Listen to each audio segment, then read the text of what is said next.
తెలంగాణ రాష్ట్ర వ్యాప్తంగా నిన్నటి వరకు మనం 55,51,620 కోవిడ్-19 పరీక్షల్ని నిర్వహించుకోవడం జరిగింది. ఇప్పటివరకు దానిలో మనకి 2,70,883 పాజిటివ్ కేసు రిపోర్ట్ కావడం జరిగింది.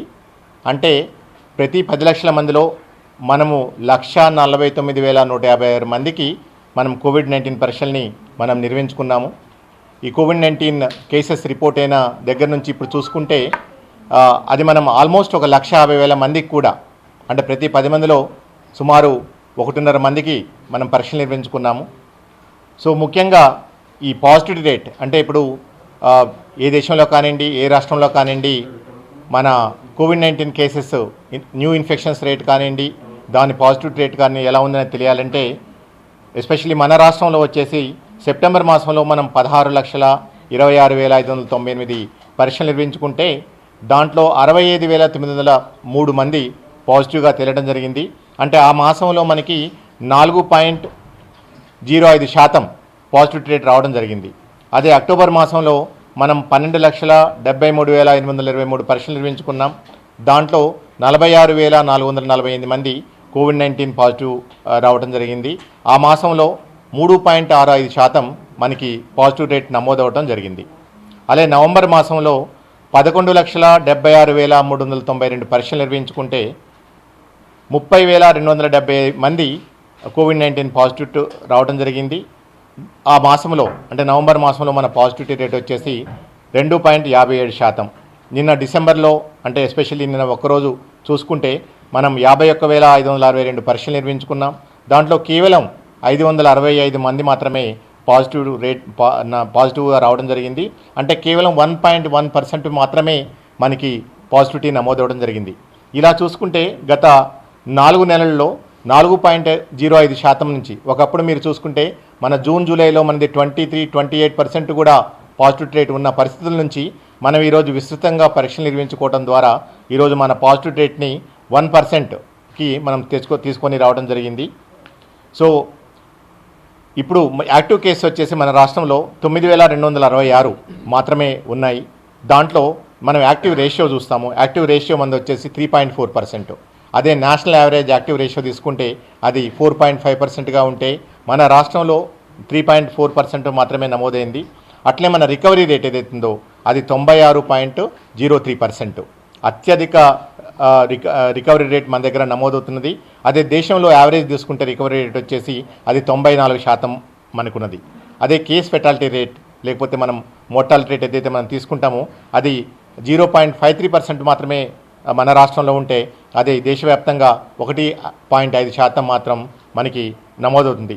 అంటే ముఖ్యంగా ఈ అత్యల్పమైన యాక్టివ్ కేసు ఉండటం కానివ్వండి, ఎక్కువ రికవరీ రేట్ కానివ్వండి, అట్లే మరణాల శాతం చాలా తక్కువగా నమోదవడానికి మనం ఏదైతే మన స్ట్రాటజీ ఉందో ఎర్లీ ఐడెంటిఫికేషన్ అంటే విస్తృతంగా పరీక్షించుకోవడం ద్వారా కోవిడ్-19 వ్యాధిగ్రస్తుల్ని, వైరస్ బారిన పడిన వాళ్ళని ఐడెంటిఫై చేసుకోవటం అండ్ ఎర్లీగా ట్రీట్మెంట్ ఇనిషియేట్ చేసుకోవటం, ఏదైతే మన 1.5-1.6 మోర్టాలిటీ సిఎఫ్ఆర్ కేస్ ఫెటాలిటీ రేట్ని మనం ఈరోజు 0.53% అత్యల్పంగా మనం దేశంలోనే అత్యల్పంగా తెలంగాణ రాష్ట్రంలో మనకి నమోదవుతుంది.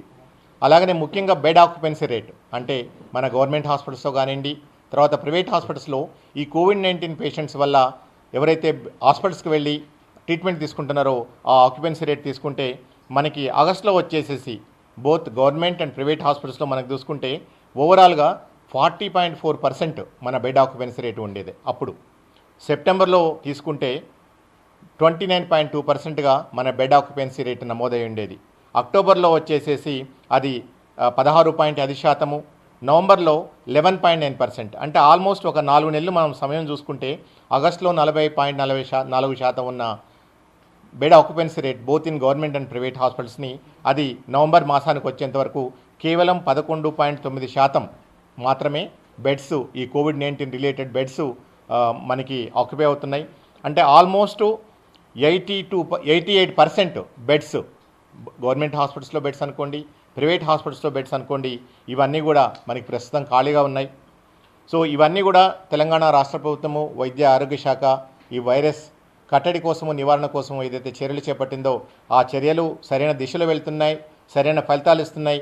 ఎప్పటికప్పుడు మా మన రాష్ట్ర ముఖ్యమంత్రి వర్యులు కె చంద్రశేఖరరావు గారు రీసెంట్గా ఈ సెకండ్ వేవ్ మీద కూడా రివ్యూ మీటింగ్ కండక్ట్ చేసి అందరూ వైద్యాధికారులతోని వైద్య శాఖ ఉన్నతాధికారులతోని అలాగనే చీఫ్ సెక్రటరీ గారితోని మిగిలిన లైన్ డిపార్ట్మెంట్స్ హెడ్స్తోని ఈ ప్రిపేర్నెస్ మీద మీటింగ్ కూడా పెట్టడం జరిగింది. అట్లే మా రాష్ట్ర వైద్య ఆరోగ్య శాఖ మంత్రులు ఈటెల రాజేందర్ గారు కూడా ఎప్పటికప్పుడు వీటి మీద సమావేశాలు నిర్వహిస్తున్నారు, మాకు డైరెక్షన్స్ ఇస్తున్నారు. ఈ సెకండ్ వేవ్ ఏదైతే మనం ఎక్స్పెక్ట్ చేస్తున్నామో, ఎందుకంటే ప్రపంచవ్యాప్తంగా మనం కోవిడ్-19 కేసు మళ్ళీ సెకండ్ వేవ్ రూపంలో థర్డ్ వేవ్ రూపంలో ఎక్కువ సంఖ్యలో నమోదవడం చూస్తున్నాం, ఎస్పెషలీ యూరోపియన్ యూనియన్లో అండ్ ముఖ్యంగా అమెరికా లాంటి పెద్ద దేశంలో ప్రతిరోజు 2 లక్షల పైగా కేసులు నమోదవుతున్నాయి. మన దేశంలో కూడా మొన్నటి వరకు ఢిల్లీ అనుకోండి, మహారాష్ట్ర అనుకోండి, కేరళ అనుకోండి ఎక్కువ కేసులు నమోదవటం, అలాగనే ఇప్పుడు పక్క రాష్ట్రాలు ఏవైతే ఉన్నాయో ఢిల్లీ చుట్టుపక్కల ఉన్న రాష్ట్రాలు ఛత్తీస్గఢ్, యూపీ ఈ రాష్ట్రాల్లో కూడా గత వారం 10 రోజుల నుంచి కూడా కేసుల సంఖ్య పెరగడం మనం చూస్తున్నాం. ఇప్పుడు ఎస్పెషలీ మన రాష్ట్రంలో పరిస్థితి తీసుకుంటే ముఖ్యంగా మనం నిన్న మొన్న చూసుకుంటే చలి తీవ్రత ఒకటి చాలా ఎక్కువైంది. అట్లనే నిన్ననే మనం ప్రశాంతమైన వాతావరణంలో 1 కోటికి పైగా ఉన్న మన గ్రేటర్ హైదరాబాద్ మున్సిపల్ కార్పొరేషన్కి మనం ఎలక్షన్స్ నిర్వహించుకోవడం జరిగింది. గత 10-15 నుంచి కూడా వివిధ రాజకీయ పార్టీలు మొత్తం కూడా విస్తృతంగా ప్రచార కార్యక్రమాలు నిర్వహించుకున్నారు. అండ్ రాష్ట్ర వ్యాప్తంగా ఉన్న వాళ్ళ పార్టీ వివిధ పార్టీల క్యాడర్స్ అందరూ కూడా వచ్చేసి వాళ్ళ పార్టీల కోసం ప్రచారం చేయడం కోసం మన గ్రేటర్ హైదరాబాద్ మున్సిపల్ కార్పొరేషన్కి రావడం జరిగింది. సో అలాగనే చలి పెరగటము, అట్లనే ఫెస్టివల్స్ కొన్ని జరుపుకున్నాము, రాబోయే రోజుల్లో కూడా కొన్ని ఫెస్టివల్స్ ఉన్నాయి. ఇవన్నీ చూస్తుంటే డెఫినెట్గా మనం కూడా, ఎందుకంటే మనమేమీ మినహాయింపు కాదు, ఏదైతే పాశ్చాత్య దేశాలు ఉన్నాయో యూరోపియన్ యూనియన్ అనుకోండి, అమెరికా అనుకోండి, అలాగనే మన దేశంలోని ఈ రాష్ట్రాలు ఢిల్లీ కానివ్వండి, లేకపోతే ఉత్తరాది రాష్ట్రాలు కానివ్వండి, కేరళ కానివ్వండి, వీటన్నిటికీ మనమేం మినహాయింపు కాదు. బట్ డెఫినెట్లీ మనం ఒకటి చెప్పుకోవచ్చు, ప్రస్తుతం మాత్రం మన రాష్ట్రంలో కరోనా పరిస్థితి ఏదైతుందో పూర్తి అదుపులో ఉందని చెప్పుకోవచ్చు. బట్ ఇది ఇంకా కంప్లీట్గా అదుపులో ఉండాలంటే మనం ఇంతకుముందు ఏదైతే అనుకున్నామో ఈ ఎలక్షన్స్, ఎందుకంటే ముఖ్యంగా ఈరోజు ఈ ప్రెస్ కాన్ఫరెన్స్ పెట్టడానికి ముఖ్యమైన కారణం ఏంటంటే నేను మా డైరెక్టర్ ఆఫ్ మెడికల్ ఎడ్యుకేషన్ గారు ఈ వందలాది వేలాది మంది కార్యకర్తలు వచ్చేసి ప్రచార కార్యక్రమాలు నిర్వహించారు, ప్రజలతో మమేకమయ్యారు, చాలా వరకు కోవిడ్-19 నిబంధనలు పాటించారు. కొంతమంది వ్యక్తులు కానివ్వండి, లేకపోతే కొన్ని గ్రూప్స్లో మనం కూడా మీడియాలో కూడా రిపోర్ట్ అవడం చూస్తున్నాం. కోవిడ్ నిబంధనలు ఏదైతే పాటించాలో మాస్క్ పెట్టుకోవడం కానివ్వండి, ఈ గుంపులు సహజం, ఇవన్నీ కూడా ఎలక్షన్స్ ఉన్నప్పుడు ఇట్లా మాస్క్గా మన మూవ్మెంట్ అనేది మనం చూస్తుంటాం. సో వైరస్కి, ఈ కోవిడ్-19 వైరస్ కూడా కావాల్సింది అదే. కాబట్టి ఇప్పుడు మనం జాగ్రత్తలు తీసుకోవాల్సిన సమయం వచ్చేసింది. ఎలక్షన్స్ అయిపోయినాయి, ఆ బాధ్యత రాజకీయ పార్టీల బాధ్యత రాజకీయ పార్టీలు నిర్వర్తించారు, ప్రజల బాధ్యత ప్రజలు నిర్వర్తించారు. ఇప్పుడు మనం అందరం కలిసేసి మన మహానగరాన్ని, మన రాష్ట్రాన్ని ఈ సెకండ్ వేవ్ నుంచి కాపాడుకోవాలంటే ఎవరైతే రాష్ట్ర వ్యాప్తంగా వివిధ పార్టీలకు ప్రచారం చేయడానికి వచ్చిన కార్యకర్తలు అనుకోండి, ప్రజలు అనుకోండి, రాజకీయ నాయకులు అనుకోండి, ప్రజాప్రతినిధులు అనుకోండి, మీరందరూ దయచేసి వచ్చే 5 నుంచి 7 రోజుల వరకు మీరు దయచేసి ఐసోలేషన్లో ఉండండి, మిమ్మల్ని మీరు క్వారంటైన్లో ఉంచుకోండి. ఎందుకనంటే గత వారం 10 రోజుల నుంచి మీరందరూ కూడా క్లోజ్గా మూవ్ అయ్యారు ఈ ప్రచార కార్యక్రమాల్లో, ప్రచార బాధ్యతల్లో. మేము ప్రజాప్రతినిధుల దగ్గర నుంచి కింద వరకు కూడా, కార్యకర్తల వరకు కూడా అందరికీ సవినయంగా వినమ్రంగా మేము విజ్ఞప్తి చేస్తున్నాం. మీరు దయచేసి 5 నుంచి 7 రోజుల పాటు మీరు దయచేసి ఇంటి వద్దనే ఉండండి, మీరు ఐసోలేషన్లో ఉండండి. ఒకటి, ఎందుకంటే మీరు ప్రజల్లో మోయేటప్పుడు ఎవరికి ఎలాంటి సిమ్టమ్స్ ఉన్నాయో తెలియదు, ఎవరు సైలెంట్ వైరస్ క్యారియర్స్ ఉన్నారో మనకు తెలియదు. కాబట్టి ఇవి లక్షణాలు మనకి బయటకు పడాలంటే 5 నుంచి 7 రోజుల సమయం మనకి పట్టే అవకాశం ఉంటుంది. కాబట్టి తద్వారా మీరు మళ్ళీ బయట తిరిగితే మళ్ళీ మీరు ఇంట్లో కుటుంబ సభ్యుల దగ్గరికి వెళ్తారు, మళ్ళీ వాళ్ళు మీరు ఇన్ఫెక్ట్ చేసే అవకాశం ఉంటుంది. లేదా మళ్ళీ మీరు ఊళ్ళకి వెళ్ళిన తర్వాత కొత్త వ్యక్తుల్ని కలిసే అవకాశం ఉంటుంది, మళ్ళీ మీరు వాళ్ళకి ఇన్ఫెక్ట్ చేసే ఉంటుంది. ఇలా మనకు తెలియకుండా ఇదే ఒక సెకండ్ వేవ్గా మారే అవకాశం కూడా ఉంటుంది. కాబట్టి దయచేసి మీరు ఐసోలేషన్లో ఉండండి. ఒకటి, ఐసోలేషన్లో ఉన్నప్పుడు కూడా మీరు దయచేసి ఏదైతే జాగ్రత్తలు తీసుకోవాలో, మాస్క్ ధరించడం కానివ్వండి, చేతులు శుభ్రపరచుకోవడం కానివ్వండి, మిగిలిన జాగ్రత్తలు ఏవైతే తీసుకోవాలో అవి కూడా దయచేసి తీసుకోండి. అత్యవసరమైతే తప్ప, అది మెడికల్ ఎమర్జెన్సీ రిలేటెడ్ తప్పదే, దయచేసి మీరు బయటికి రావద్దు. తద్వారా మీరు మిమ్మల్ని కాపాడుకోవడానికి అవకాశం ఉంటుంది. మీ బాధ్యతగా ప్రజాప్రతినిధులుగా మీరు ప్రజల్ని కూడా కాపాడడానికి అవకాశం ఉంటుంది. బట్ ఎవరికైనా సిమ్టమ్స్ కనిపిస్తే మాత్రం దయచేసి మీరు దగ్గరలో ఉన్న ప్రభుత్వ ఆరోగ్య కేంద్రానికి వెళ్ళండి, పరీక్షలు చేయించుకోండి. ఎందుకంటే రాష్ట్ర వ్యాప్తంగా మేము 65,000కు పైగా ప్రతిరోజు పరీక్షలు నిర్వహించడానికి అన్ని రకాల ఏర్పాట్లు చేశాము. మా డిస్ట్రిక్ట్స్లో ఉన్న అందరి హెల్త్ స్టాఫ్స్ కూడా మేము ఇన్స్ట్రక్షన్స్ ఇవ్వడం జరిగింది. ప్రస్తుతం రాష్ట్రంలో 1096 ప్రభుత్వ పరీక్షా కేంద్రాల్లో పూర్తి ఉచితంగా మనం పరీక్షలు నిర్వహిస్తున్నాం కోవిడ్-19. వీటికి అదనంగా ఇప్పుడు మరో 50 పరీక్షా కేంద్రాలు, ఎస్పెషల్లీ జీహెచ్ఎంసీ ఏదైతుందో గ్రేటర్ హైదరాబాద్ మున్సిపల్ కార్పొరేషన్ పరిధి ఏదైతుందో, ఎందుకంటే చలి ఎక్కువగా ఉన్నది, అట్లే ఎలక్షన్స్ కూడా ఉన్నాయి కాబట్టి ఒక 50 పరీక్షా కేంద్రాలని అదనంగా పెంచుకుంటున్నాం. అదే హైదరాబాద్లో మనం ఒక 25 పరీక్షా కేంద్రాలు, తర్వాత మేడ్చల్ రంగారెడ్డి జిల్లాలో ఏవైతున్నాయో జీహెచ్ఎంసీ పరిధిలో అక్కడ కూడా ఇంకొక 25 పరీక్షా కేంద్రాలని మనం అదనంగా ఏర్పాటు చేసుకుంటున్నాం. వీటితో పాటు మొత్తం 300 మొబైల్ టెస్టింగ్ వ్యాన్స్ ద్వారా రాష్ట్ర వ్యాప్తంగా మనం పరీక్షలు నిర్వహించడానికి ఏర్పాట్లు చేశాం. ముఖ్యంగా ఈ మొబైల్ టెస్టింగ్ వ్యాన్స్ ద్వారా మనము ఇంతకుముందు మాట్లాడుకున్నట్టు ఓల్డ్ ఏజ్ హోమ్స్లో ఉన్న వాళ్ళు కానివ్వండి, అంటే మెయిన్లీ మనం high risk groups, vulnerable populations ఎక్కడైతే ఉంటారో వాళ్ళకి నిర్ణీత కాల వ్యవధులలో ఈ కోవిడ్-19 పరీక్షలు నిర్వహించుకోవడానికి అన్ని రకాల ఏర్పాట్లు విస్తృతంగా చేయడం జరిగింది. వీరిని ముఖ్యంగా ఓల్డ్ ఏజ్ హోమ్స్లో ఉన్న వాళ్ళకి ప్రతి 10 రోజులకోసారి పరీక్ష చేయించుకోవటం, అట్లనే ఆర్ఫనేజ్ హోమ్స్ ఉన్న వాళ్ళు కానివ్వండి, చిల్డ్రన్ హోమ్స్ ఉన్నాయి, ఎక్కడైతే డెస్టిట్యూట్స్ ఇలాంటి వాళ్ళు ఉన్నారో వాళ్ళని అన్ని ప్రాంతాల్లో అన్ని సెంటర్స్లో కూడా ప్రతి 10 రోజులకోసారి పరీక్షలు నిర్వహించాలని చెప్పేసి మా వైద్య ఆరోగ్య శాఖ అధికారులకి అండ్ హాస్పిటల్ సూపరింటెండెంట్స్కి ఇన్స్ట్రక్షన్స్ ఇవ్వడం జరిగింది. అట్లే మనం వీక్లీ మార్కెట్స్, వారాంతపు సంతలు మనం చూస్తుంటాం. అట్లే గవర్నమెంట్ అండ్ ప్రైవేట్ హాస్పిటల్స్ కానివ్వండి, కమర్షియల్ ఎస్టాబ్లిష్మెంట్స్ కానివ్వండి, ఈ అన్ని ప్లేసుల్లో ఎక్కడైతే గ్యాదరింగ్స్, ప్రజలు సమూహాలు గుంపులుగా ఉండాల్సిన పరిస్థితులు వస్తాయో అలాంటి ప్లేసులు అన్నింటిలో కూడా రెగ్యులర్ ఇంటర్వెల్స్లో మేము పరీక్షలు నిర్వహించమని చెప్పడం జరిగింది. ఆల్రెడీ పరీక్షలు మీరు చూస్తున్నారు, గత 2-3 రోజుల నుంచి కూడా పరీక్షల సంఖ్య నెమ్మదిగా పెరుగుతుంది. పాజిటివ్ కేసుల సంఖ్య తగ్గుతున్నది, పరీక్షల సంఖ్య పెరుగుతున్నది. ఇది that's a really good sign. So ఇలా మనం కంటిన్యూ చేసుకుంటూ పోతే అట్లే ప్రజలు ఏదైతే జాగ్రత్తలు తీసుకోవాలో ఆ జాగ్రత్తలు తీసుకుంటూ ఉంటే డెఫినెట్గా మనం సెకండ్ వేవ్ నుంచి మన తెలంగాణ రాష్ట్రం బయటపడటానికి అవకాశం ఉంటుంది. అట్లే ఎస్పెషల్లీ జీహెచ్ఎంసీలో గ్రేటర్ హైదరాబాద్ మున్సిపల్ కార్పొరేషన్ పరిధిలో మొత్తం మనం 50 మొబైల్ టెస్టింగ్ సెంటర్స్ ద్వారా మనం పరీక్షలు నిర్వహించుకోవడానికి ఏర్పాట్లు చేశాం. ముఖ్యంగా ఏంటంటే కొంతమంది ప్రజల నుంచి మాకు కంప్లైంట్స్ వస్తున్నాయి, ఈ టెస్టింగ్ సెంటర్స్ ఎక్కడ ఉన్నాయి, ఏ టైంలో మనకి పరీక్షలు నిర్వహిస్తారు అనే దానికోసం మాకు ఆల్రెడీ ఒక 104 కాల్ సెంటర్ ఉంది. మీరు దానికి కాల్ చేసినట్లయితే మీకు వివిధ రకాల పరీక్షా కేంద్రాలు లేకపోతే మొబైల్ టెస్టింగ్ సెంటర్స్ ఏ రోజుల్లో ఎక్కడికి వెళ్తాయని చెప్పేసి ఇన్ఫర్మేషన్ కూడా ఇవ్వడానికి అవకాశం ఉంటుంది. వీటికి అదనంగా ఎందుకంటే కొన్నిసార్లు 104 కాల్ సెంటర్లో కూడా కొన్ని టెక్నికల్ ఇబ్బందుల వల్ల సర్వీస్ అందట్లేదనే కంప్లైంట్స్ వస్తున్నాయి. కాబట్టి వీటికి అదనంగా మా డైరెక్టర్ పబ్లిక్ హెల్త్ ఆఫీస్లో, మా ప్రజారోగ్య సంచాలకుల కార్యాలయంలో ఒక స్టేట్ ఎపిడమిక్ సెల్లో ఒక నెంబర్ని ఎక్స్క్లూజివ్గా ఎస్పెషల్లీ టెస్టింగ్ రిలేటెడ్ గ్రీవెన్స్ ఏవైతున్నాయో ఈ టెస్ట్ చేయించుకోవడానికి ఎవరైతే ప్రజలు కానీ లేకపోతే కొంతమంది ఆఫీసెస్లో కానివ్వండి, లేకపోతే ఈ స్లమ్స్లో కానివ్వండి, లేకపోతే కాలనీస్లో కానివ్వండి, మీరు ఏమైనా పరీక్షలు చేయించుకోవాలంటే మీకు ఇబ్బందులు ఏమైనా ఉంటే ఈ నెంబర్కి కాల్ చేసి 04024651119కి మీరు కాల్ చేయడం ద్వారా మీకు దగ్గరలో ఎక్కడెక్కడ పరీక్షా కేంద్రాలు ఉన్నాయనే 04024651119 ముఖ్యంగా ఈ నెంబర్ని ఎస్టాబ్లిష్ చేయడానికి ఈ టైంలో ఏంటంటే మనం పరీక్షల సంఖ్యను పెంచుకోవాల్సిన అవసరం ఉన్నది. ప్రజలు కూడా వాళ్ళు ఎక్కడికి వెళ్ళాలి, ఎందుకంటే ప్రైవేట్ హాస్పిటల్స్కి వెళ్తే మీరు డబ్బులు ఖర్చు పెట్టుకోవాల్సి ఉంటుంది, ప్రతి పరీక్షకి 850 రూపాయలు ఖర్చు చేసుకోవాల్సి ఉంటుంది.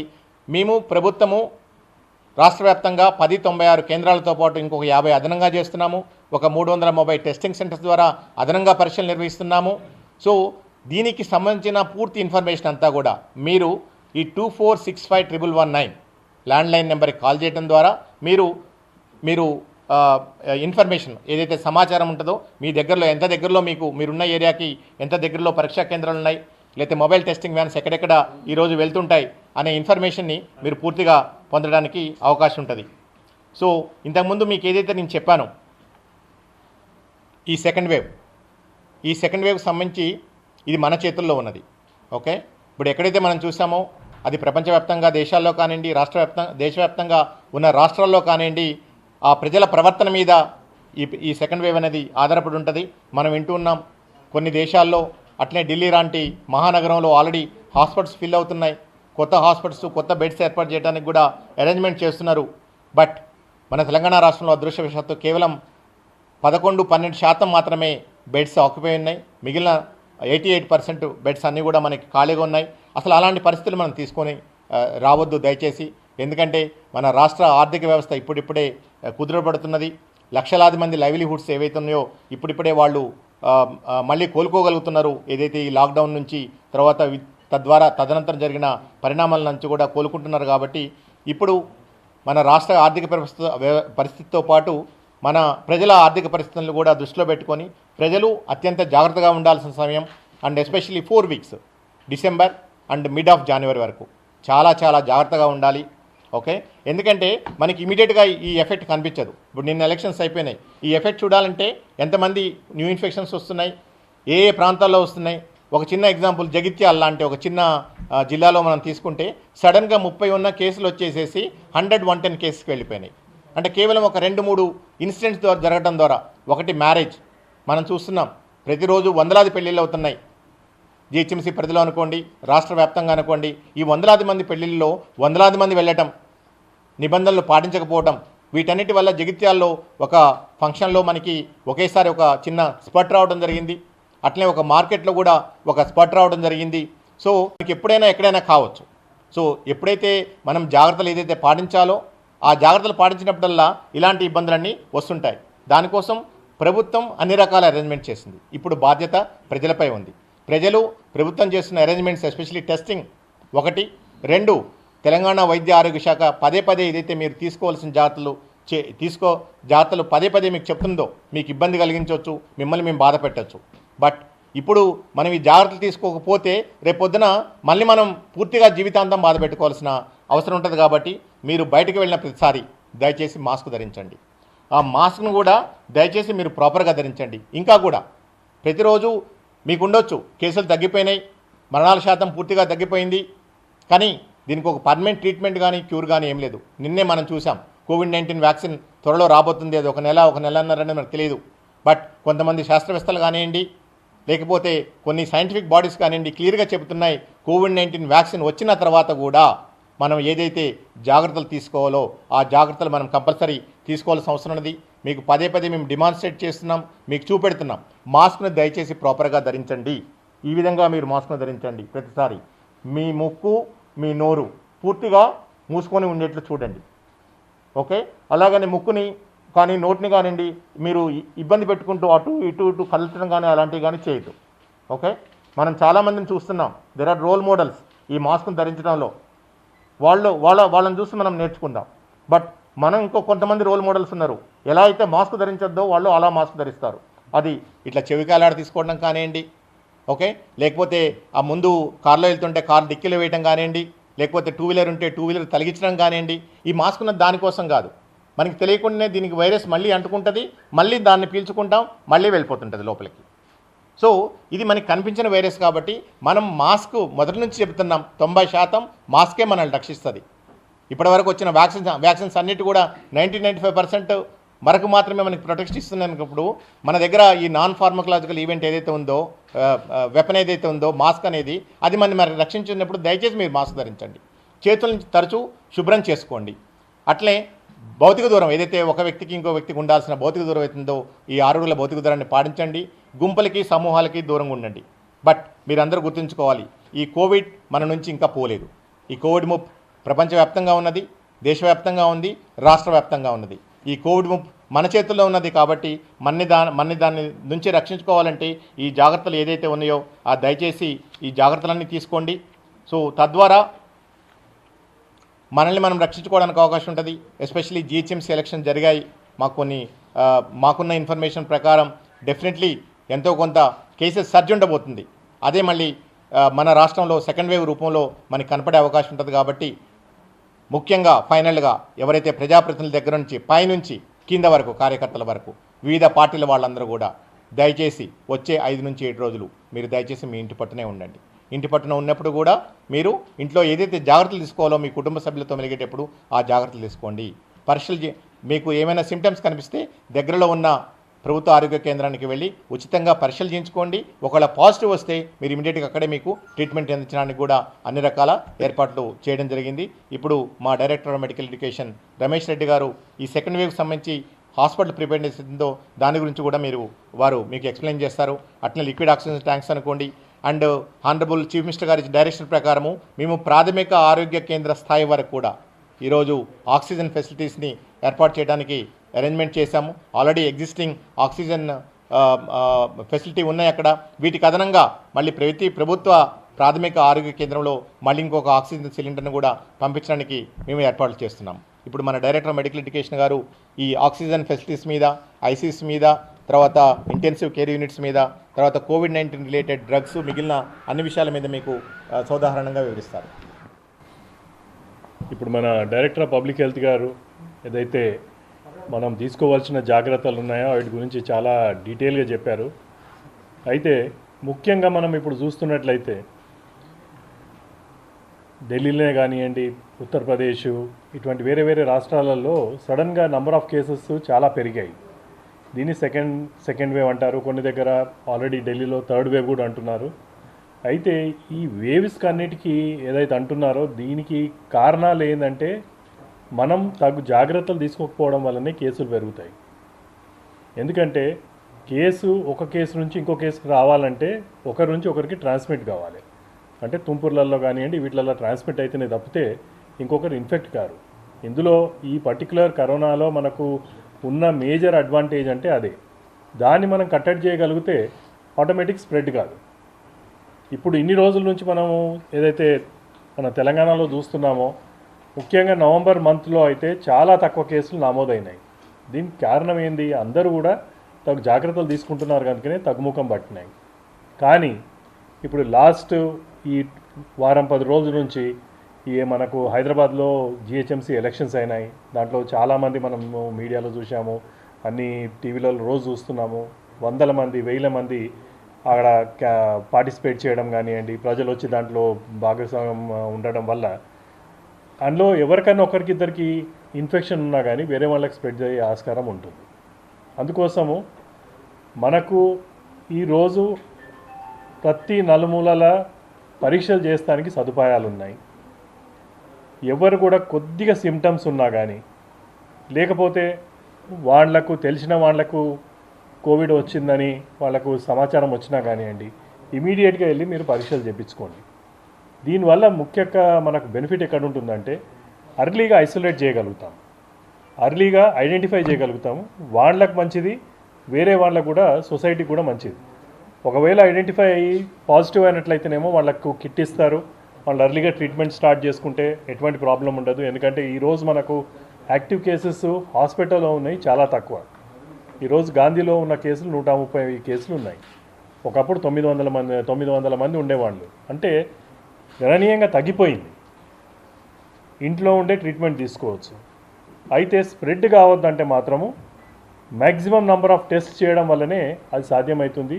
మనం ఎప్పుడైతే ఈ లాస్ట్ 2 monthsలో గురించి మనము 40 వేల మీద టెస్టులు చేస్తున్నామో దానివల్ల అర్లీ ఐడెంటిఫికేషన్తో సిగ్నిఫికెంట్గా కేసులు తగ్గిపోయినాయి. Next, as far as the hospital preparedness గురించి మన దగ్గర అవసరానికి మించిన పడకలు ఆల్రెడీ రెడీ చేసి ఉన్నాయి. ఈరోజు మన డైరెక్టర్ గారు చెప్పినట్లు 10% కూడా ఆక్యుపెన్సీ లేదు. 10% ఆక్యుపెన్సీ కూడా లేదు. ఆల్మోస్ట్ 90% బెడ్స్ మన దగ్గర ఇప్పటికి కూడా ఖాళీ ఉన్నాయి. అయితే ఇవన్నీ పడకలకు కూడా మనము ఆక్సిజన్ సదుపాయమే కానివ్వండి, సిబ్బంది కానివ్వండి, ప్లస్ అన్ని ప్రిపేర్డ్నెస్ కూడా ఫుల్లీ ప్రిపేర్డ్ ఉన్నాయి. మనము ఏదైతే జూన్ జూలైలో ఏదైతే అలర్ట్ ఉండి మనము ఇప్పుడు గాంధీ లాంటి హాస్పిటల్లో 900 మంది పేషెంట్లు రోజు కూడా ట్రీట్మెంట్ చేసినాము. అవసరం పడ్డట్లయితే ఈరోజు కూడా అంత మేరకు మనకు ట్రీట్మెంట్ చేసే దానికి మనకు ఆ ఫెసిలిటీస్ అన్నీ కూడా కల్పించున్నాయి వేరే వివిధ హాస్పిటళ్ళలో. ఇప్పుడు మనం గవర్నమెంట్ సెక్టర్నే 62 హాస్పిటల్స్ని ఇక్కడనే సిటీలనే కాదు డిస్ట్రిక్ట్లలో కూడా అన్నింటినీ రెడీ చేసి పెట్టాము. వేరే హాస్పిటళ్ళలో కూడా మనము ఇంకా కూడా ఆక్సిజన్ లైన్స్ గిన ఎక్స్టెండ్ చేస్తున్నాము. అంటే రాష్ట్రం నలుమూలలో కూడా ఎక్కడ కూడా కొరత లేకుండా, ముఖ్యంగా ఆక్సిజన్ బెడ్స్ కొరత లేకుండా ఈరోజు మనకు ఆ సదుపాయాలన్నీ ఉన్నాయి. అవిటికి సఫిషియెంట్గా ఆక్సిజన్ సప్లై అయ్యడానికి లాస్ట్ టైం కూడా మీకు చెప్పాము. ఆక్సిజన్ ట్యాంక్సే కానివ్వండి, మ్యానిఫోల్డ్స్ ఉంటాయి. అంటే మనం సిలిండర్స్ కూడా డీ టైప్ సిలిండర్స్ కొన్ని 1000 సిలిండర్స్ ఆర్డర్ చేసి తెప్పించుకున్నాము. ఇదే కాకుండా రిమోట్ ఏరియాస్లలో చిన్న సిఎస్సీలే కానివ్వండి, మన పిఎస్సీలలో కూడా అక్కడ సడన్గా ఎవరికైనా అవసరం పడితే ఆక్సిజన్, అంటే పేషెంట్ని షిఫ్ట్ చేసే వరకు కూడా ఆక్సిజన్ అవసరం పడితే చిన్న సిలిండర్స్ ఉంటాయి. అంటే పేషెంట్ మీరు హాస్పిటల్లో చూసి ఉంటారు, బెడ్ పక్కకు పెట్టి పెడతారు. దాంతో మనం ఇమీడియట్గా ఆక్సిజన్ ఇవ్వచ్చు. తర్వాత అంబులెన్స్లో దగ్గరున్న సిఎస్సి కానివ్వండి ఏరియా హాస్పిటల్కి షిఫ్ట్ చేస్తాం. అటువంటివి కూడా మనం ఇవాళ పొందుపరుచున్నాం. సో ఎవరు కూడా ఎటువంటి భయభ్రాంతులు పడాల్సిన అవసరం లేదు. మందులే కానివ్వండి, ఈ ఆక్సిజన్ సప్లైసే కానివ్వండి, ఆక్సిజన్ సప్లై చేసే పడకలు, ఐసీయూస్, ఇవన్నీ కూడా అవసరం ఉన్నన్ని ఉన్నాయి, ఇంక్లూడింగ్ వెంటిలేటర్స్. ఒకప్పుడు వెంటిలేటర్ కొరత ఉండేది. వెంటిలేటర్స్ కలిస్తే ఎక్కడో ఒక మొత్తం కలిస్తే ఒక 150-200 వెంటిలేటర్లు ఉన్నాయి. ఇవాళ 1600 చిల్లర వెంటిలేటర్స్ ఉన్నాయి మన దగ్గర. హై ఫ్లో ఆక్సిజన్ క్యాన్యులాస్ 200 ఉన్నాయి. సిప్యాప్స్, బైప్యాప్స్, ప్రతిదీ కూడా అవసరానికి మనకు ఎటువంటి కొరత లేకుండా ఇవాళ అన్నీ కూడా సమకూర్చుకొని ఉన్నాము. కానీ ఒక్కటే విజ్ఞప్తి ఏంటంటే, ప్రజలు కోఆపరేట్ చేసినట్లయితే మనం సెకండ్ వేవ్ చూడం. ఇది ఎందుకు ఇన్సిస్ట్ చేసి చెప్తున్నామంటే, ఎవరికైతే మినిమల్ సిమ్టమ్స్ ఉన్నాయో వాళ్ళు ఇళ్లలోనే ట్రీట్మెంట్ తీసుకుంటున్నారు, వాళ్ళకి ఎటువంటి ప్రాబ్లం లేదు. కానీ ఎవరికైతే సీవియర్ సిమ్టమ్స్ వస్తున్నాయో వాళ్లకు ఇది తగ్గుముఖం పట్టిన తర్వాత కూడా వాళ్లకు లాంగ్ టర్మ్ ప్రాబ్లమ్స్ ఉండే ఆస్కారం ఉన్నది. ఎందుకంటే ఇప్పుడు మనకు ఆల్మోస్ట్ ఇప్పుడు 7-8 మంత్స్ నుంచి మనము ఈ కేసులని ట్రీట్మెంట్ ఇస్తున్నాం కనుక ఇప్పుడు చూస్తున్నాం ఎవరైతే 1-2 నెలలు 3 నెలల కింద వచ్చిన కేసులు ఇప్పుడు వాళ్ళు వేరే ప్రాబ్లమ్స్తోని హాస్పిటల్స్కి వస్తున్నారు. ఇది కోవిడ్ కాదు. కోవిడ్ వల్ల లంగ్ ఇన్ఫెక్షన్ వచ్చింది, లంగ్ ఫైబ్రోసిస్ వస్తుంది, వాళ్ళకు ఊపిరితిత్తుల ప్రాబ్లం వస్తుంది, గుండె ప్రాబ్లం వస్తుంది. ఇటువంటి మల్టిపుల్ ప్రాబ్లమ్స్తోని ఈరోజు హాస్పిటల్కి వస్తున్నారు. ఇప్పుడైతే మనం ఇంకా జస్ట్ ఫ్యూ మంత్సే వాళ్ళని చూస్తున్నాం. ఇంకా లాంగ్ టర్మ్లో కూడా దీని ఎఫెక్ట్ ఎట్లుంటుంది అన్నది నిజంగా, ఒకవేళ లంగ్ మొత్తం అంటే ఊపిరితిత్తులు మొత్తం ఫైబ్రోస్ అయిపోయినాయి అంటే జీవితకాలం వాళ్ళు దీంతో బాధపడే ప్రాబ్లం ఉంటుంది. అంటే వాళ్ళ సొంత పనులు కూడా చేసుకోలేని స్థితికి వస్తారు. అందుకోసం మేము ఇన్సిస్ట్ చేసి చెప్తున్నాము, ఇన్ఫెక్షన్ని ప్రివెంట్ చేయడం ఎంతైతే ముఖ్యమో ట్రీట్మెంట్ పార్ట్ ఆఫ్ ఇట్. వచ్చినప్పుడు ట్రీట్మెంట్ ఇస్తారు, ట్రీట్మెంట్కి మనం అన్నిటికీ రెడీ ఉన్నాం. కానీ రాకుండా చూసుకోవడం వల్ల దాని ఏవైతే మనకు నెగటివ్ ఎఫెక్ట్స్ ఉంటాయో అవన్నీ కూడా మనం ప్రివెంట్ చేసినట్లు అవుతుంది.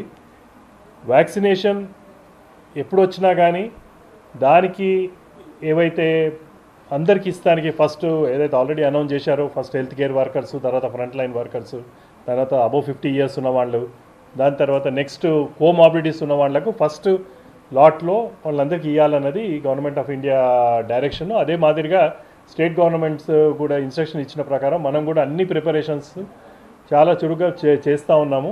వచ్చినప్పుడు కూడా మనం కంప్లీట్గా మనము వ్యాక్సినేషన్ ఇస్తానికి ఎటువంటి ప్రాబ్లం లేకుండా చేయవచ్చు. ఎందుకంటే ఆల్రెడీ కూడా మనము రెగ్యులర్గా కూడా వ్యాక్సినేషన్ ప్రోగ్రామ్స్ రెగ్యులర్ నడుస్తున్నాయి కనుక మన దగ్గర ఇటువంటి దానికి పెద్ద ప్రాబ్లం ఉండదు. కానీ వ్యాక్సినేషన్ ఇచ్చినాక కూడా వ్యాక్సినేషన్ ప్రభావం మన మీద యాంటీబాడీస్ డెవలప్ అయ్యి ఇవైతే కూడా టైం పడుతుంది.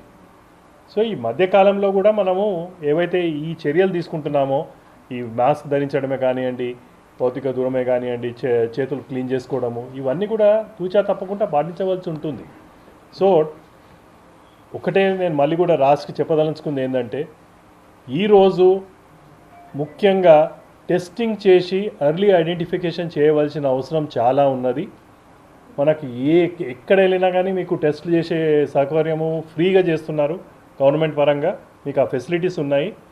మీరు ఎవరైతే ముఖ్యంగా ఈ ప్రోగ్రామ్స్లలో పార్టిసిపేట్ చేసిన వాళ్ళు ఉన్నారో ప్లీజ్ పోయి మీరు టెస్ట్ చేయించుకోండి ఒకసారి.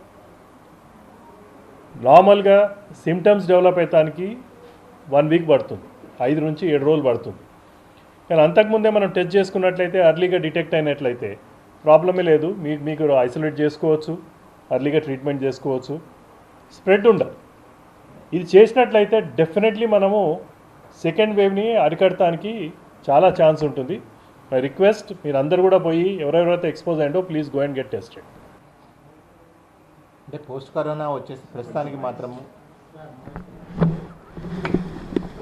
ఇప్పుడు అంటే ఇక్కడే కాదు, యాక్చువల్గా మనం మొన్నటి వరకు రీఇన్ఫెక్షన్ అనుకున్నాం, అంటే వచ్చిన వాళ్ళకే మళ్ళీ వస్తుందని చెప్పేసి. దానికి సంబంధించి అది అత్యంత అరుదు జరిగేది.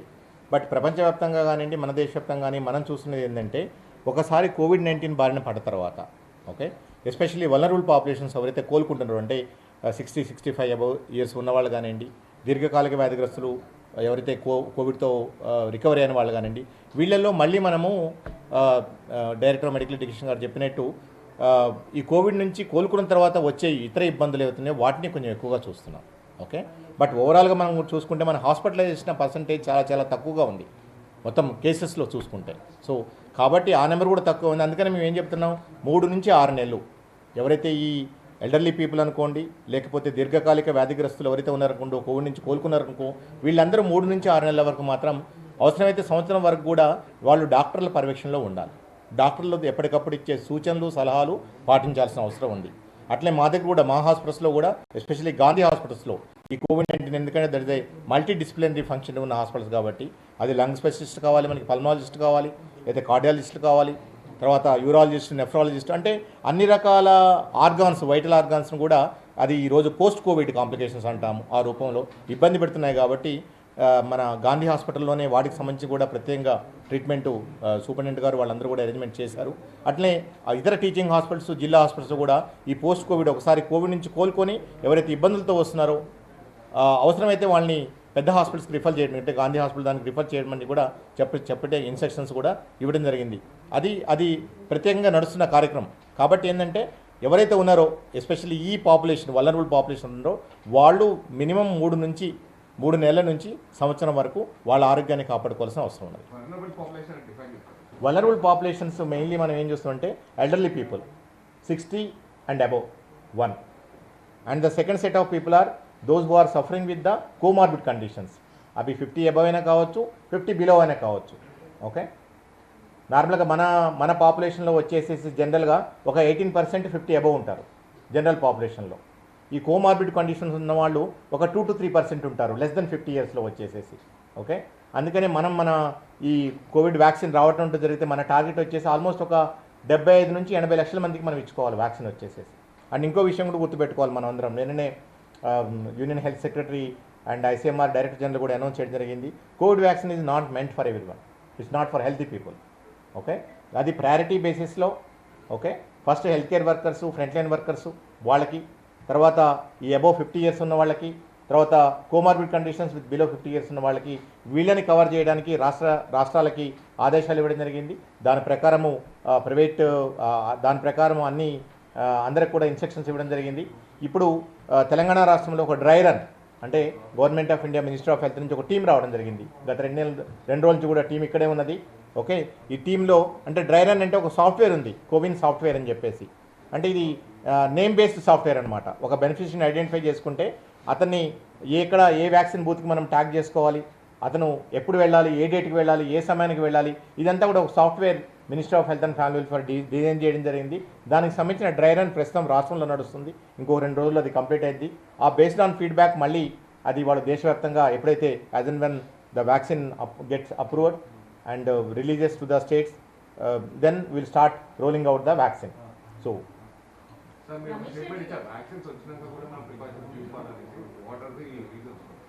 కంపల్సరీ ఆఫ్టర్ వ్యాక్సినేషన్, ఇప్పుడు vaccination is you are introducing this into the body, దాని రియాక్షన్ అయ్యి మీకు యాంటీబాడీస్ వచ్చే వరకు టైం తీసుకుంటుంది. ఇప్పుడు ఫర్ ఎగ్జాంపుల్ ఇప్పుడు మనం ఇన్ఫెక్ట్ అయిన వాళ్ళలో కూడా టెస్ట్ చేస్తే మీకు ఫస్ట్ 15 days అట్లా చేస్తే యాంటీబాడీ టైటర్స్ అంత ఎక్కువ ఉండే వాళ్ళకు 1 month తర్వాత 1.5 months చేస్తే అప్పుడు టైటర్స్ పెరుగుతాయి. అప్పుడు బాడీకి అది ప్రొటెక్టివ్ మెకానిజం కింద ప్రొటెక్ట్ చేస్తుంది. సిమిలర్లీ ఇప్పుడు వ్యాక్సిన్ కూడా అంతే. అంటే నార్మల్గా మనం చూసుకుంటే కోవిడ్ వచ్చిన వాళ్ళ తర్వాత 21 days తర్వాతనే యాంటీబాడీస్ డెవలప్ అవుతాయి. అండ్ ఇంకో విషయం మనం కూడా తెలుసుకోవాల్సిందంటే చాలామంది కోవిడ్ పాజిటివ్ వచ్చిన వాళ్ళలో 50% కూడా యాంటీబాడీస్ డెవలప్ కాలేదు. అది కూడా మనం అర్థం చేసుకోవాలి ఒకటి. రెండోది, ఈ వ్యాక్సిన్లో ప్రపంచవ్యాప్తంగా మొత్తం మీద ఒక 50 వ్యాక్సిన్లు ఫైనల్ హ్యూమన్ ట్రయల్స్కి వచ్చాయి, అంటే 3rd level ట్రయల్స్కి వచ్చాయి. అండ్ మన భారతదేశంలో వచ్చేసి ఒక 5 వ్యాక్సిన్స్, ఒక 2 ఏమో మన ఇండిజీనియస్, మనమే మన దేశంలోనే రీసెర్చ్ ద్వారా మనమే తయారు చేసుకుంటున్నాము. ఒక 3 వచ్చేసేసి మన దగ్గర ఉన్న మల్టీనేషనల్ కంపెనీస్ ఏవైతున్నాయి అవి మ్యానుఫ్యాక్చర్ చేస్తున్నాయి మన దగ్గర వచ్చేసేసి. సో వీటికి సంబంధించింది ఇప్పటివరకు ఉన్న లిటరేచర్ ప్రకారం మనం చూసేది ఏంటంటే 3 నుంచి 4 వారాల్లో మనం ఇచ్చుకోవాలి వ్యవధిలో వచ్చేసి. ఫస్ట్ వ్యాక్సిన్ ఇచ్చిన తర్వాత, ఫస్ట్ షాట్ ఇచ్చిన తర్వాత 3 weeks తర్వాత మళ్ళీ సెకండ్ షాట్, ఆర్ 4 weeks తర్వాత సెకండ్ షాట్. ఆ తర్వాతనే యాంటీబాడీస్ డెవలప్ అవ్వడం స్టార్ట్ అవుతాయి. అప్పటి వరకు ప్రొడక్షన్ దొరకదు. ఇది ఒకటి. రెండోది ఏంటంటే మనం అర్థం చేసుకోవాల్సింది, ఇవన్నీ కూడా టెంపరీ మెజర్స్. ఇవన్నీ కూడా మీకు ప్రొడక్షన్ 6 months, 9 months, 1 year ఇంతకంటే ప్రొడక్షన్ ఇవ్వదు. మళ్ళీ again you have to go for vaccination.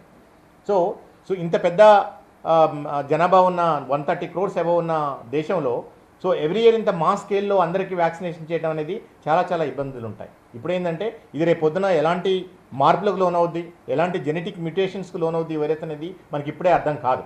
కాబట్టి ప్రస్తుతానికి ఏంటంటే ఇది ఒక థ్రెట్ లాగుంది మొత్తం మానవాళికే. కాబట్టి మనం వ్యాక్సిన్ రూపంలో మనం అందించడానికి అంటే ఏదైతే వలనరబుల్ పాపులేషన్స్ ఉన్నాయో వాళ్ళని మనం ప్రొటెక్ట్ చేయాలి.